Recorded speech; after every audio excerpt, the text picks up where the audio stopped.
ગીતાજીની અંદર આપણે હમણાં એક શ્લોક આવ્યો કે બ્રહ્માજીનો એક દિવસ એ ચારેય યુગના 1000 વાર ગણી લ્યો એટલો એનો એક દિવસ છે અને એટલી જ એની રાત્રિ છે. આ સાપેક્ષવાદનું આખું તત્વ એના અંદર આપી દીધું ભગવાને. દુનિયાના સૌથી મોટો અત્યારે વૈજ્ઞાનિક ગણે તો આલ્બર્ટ આઇન્સ્ટાઈન, એને આ સાપેક્ષવાદમાં ખાલી એક સિદ્ધાંત આપ્યો કે સમય બ્રહ્માંડની અંદર એક હરખો નથી, બધી જગ્યાએ એક હરખો નથી. એને ખાલી એક બ્લેક હોલ ઉપરથી થિયરી આપી કે બ્લેક હોલની અંદર સમય જેમ વક્ર થાય એવી રીતના સમય વક્ર થઈ જાય છે, ઓછા વધતી પ્રમાણમાં થાય છે. એક થિયરીની અંદર સાપેક્ષવાદમાં અત્યાર સુધીમાં બધાય કરતાં મહાન વૈજ્ઞાનિકમાં એનું નામ આવી ગયું.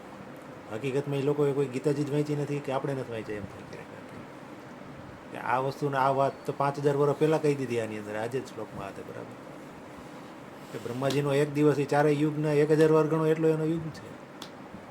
આ બેયનો સાપેક્ષવાદ થયો, સમાનતા થઈ ને, એકના સમાનમાં બીજો થયો.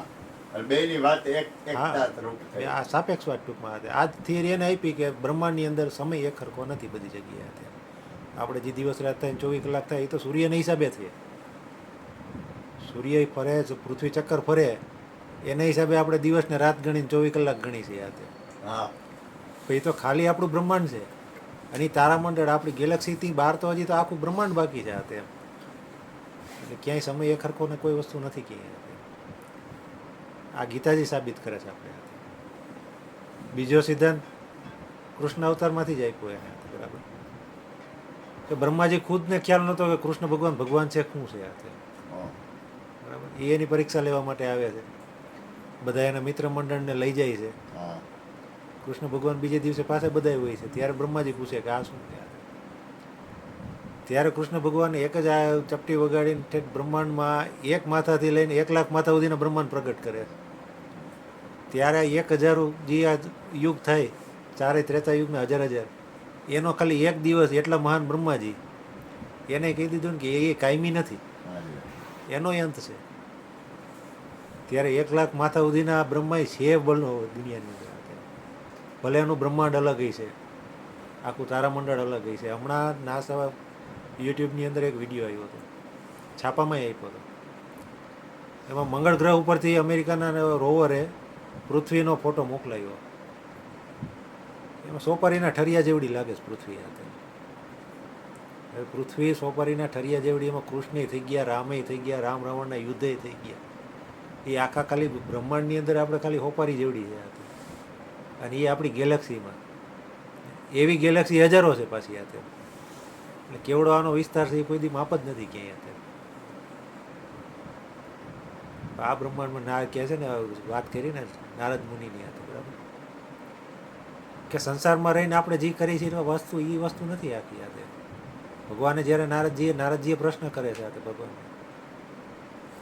કે મારથી મોટું અત્યારે એટલું બધું નામ લઉં છું છતાંય તમે ક્યારેક દાંત કાઢો છો તો એનું કારણ મારથી મોટું છે કોઈ નામ સમણવાળું કે યાદીવાળું? તે કે હા. તે કોણ? તે કે દેખાડું. તે કે હા. નીચે પૃથ્વી પર લાવે છે. એક ખેડૂત પોતે ખેતી કરે છે, આ સેઢેથી ઓલા સેઢે જાય એટલે એકવાર રામ બોલે. તે કે આમાં તમારી કરતાં વધારે છે કે હું આખી સેકન્ડે રામ તમારા નારાયણના નામ સિવાય કંઈ નથી બોલતો.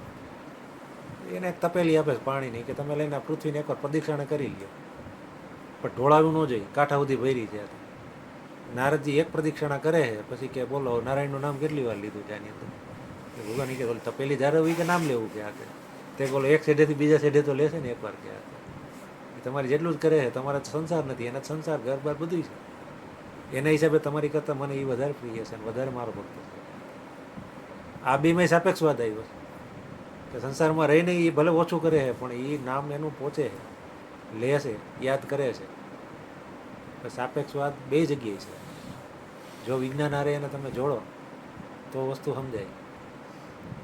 બાકી બધું જ્ઞાન ગીતાજીથી માંડીને આપણા શાસ્ત્રમાં પડ્યું હોય, તમારી પાસે આવી તો નીકળે, ઘરે નથી નીકળતું. એટલું તો છે જ. જય ગુરુ મહારાજ. બોલો કીર્તિભાઈ. વાહ વાહ.